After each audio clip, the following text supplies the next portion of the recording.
What's up, guys? Q&A time. So we're gonna shuffle these cards. They're just a bunch of random questions.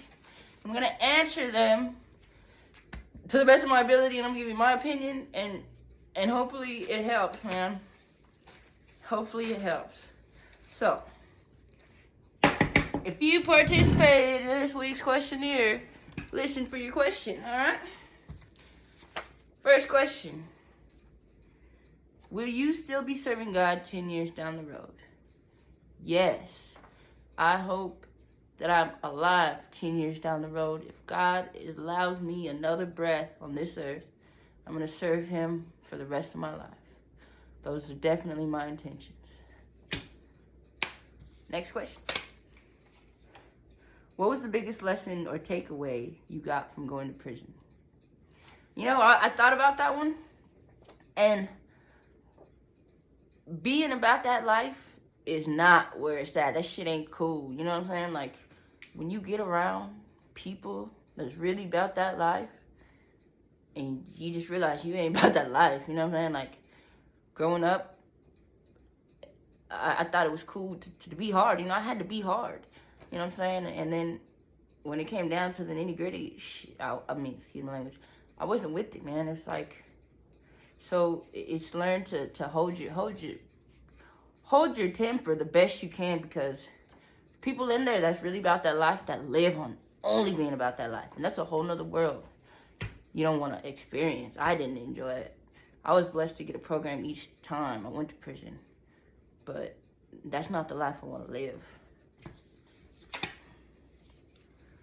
Why do people stay in toxic relationships they know is not good for them?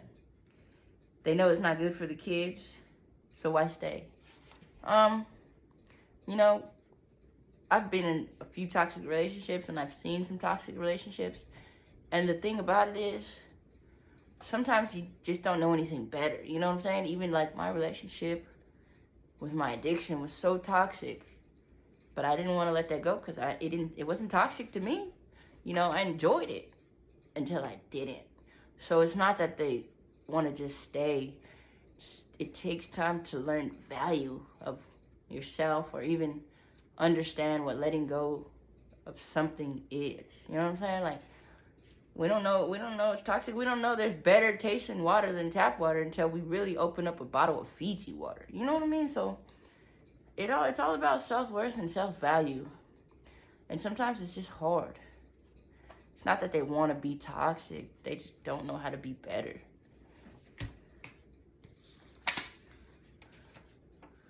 What made you want to do street ministry?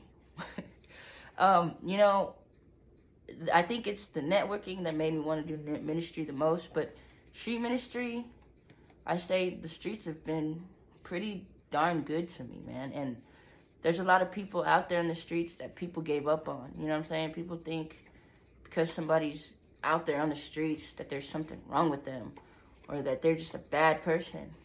And on the cool, I've met some of the coolest people on the streets. You know what I mean? And so I've devoted so much of my life to the streets, doing bad things. So I want to do something good to help get people off the streets. You know, Jesus didn't ride around in cars. Jesus was walking the streets. So we got to start somewhere. We can't start inside the churches. We got to bring the people off the streets into the church. That's why. What is your personal advice that you give yourself when you go through hard times? You know, when I catch myself being ungrateful, or something is just tearing me down, I think about the pain you felt when your mom died. Nothing hurt like that, and you got through that. So this little scuffle or this little bump, you can get through. And there's always somebody doing worse than you. You know what I mean? Because nobody else is gonna do it for you. I had to learn that. You know, I still am learning that. You know, there's stuff that I'm just like dragging my butt to do, or just trying to get up and you know, I still have a hard time finding that get up and go. So I just think about the sadness I was able to come out of when my mom died. and nothing else hurt like that. So nothing else can break me. You know what I mean? What is your motivation to keep going? Keep going. I would say the support I get from here, definitely, and the relationships I'm building with others, and seeing the glow on my own face again. Enjoying life, but mainly my family, my family, and I just wanna like make it all better for them.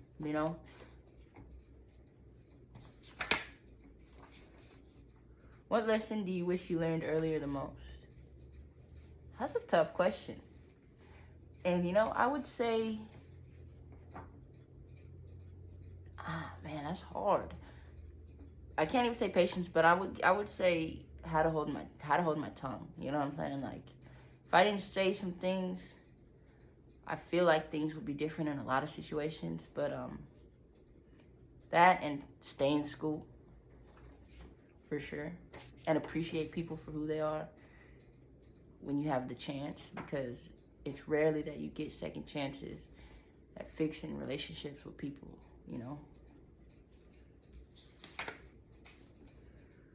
Why do you feel being adopted has not affected your life?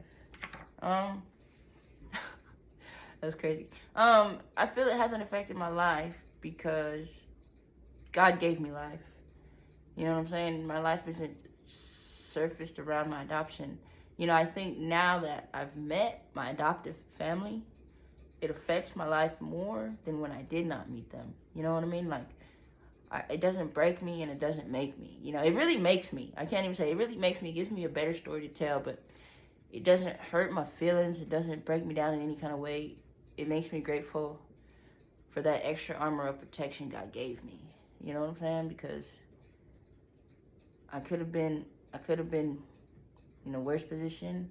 Who knows? I don't surround my life over what could have been as far as my adoption. I'm blessed in all areas of my adoption, however that makes sense to you. How do you feel about getting closer to God? I feel excited, I feel motivated, and I want more people to be as excited as I am. Like, I want to just get there. It's like I want to be able to answer any question anybody has about God. So sometimes I'm on eggshells, but I'm so eager because the love he has is so indescribable, and he keeps it that way. And I like how personal he is. Once you get to know him, you allow him in. He knows you, and he knows what you need, and he knows how to give you what you need. He's not gonna give you too much, and he's not gonna give you nothing. You know what I'm saying? He's gonna give you that balance. For a long time I looked for balance. I'm like, man, I'm just empty. And people be like, man, you need Jesus not to be one of those eye rollers. No more, man. No more. He is the real deal.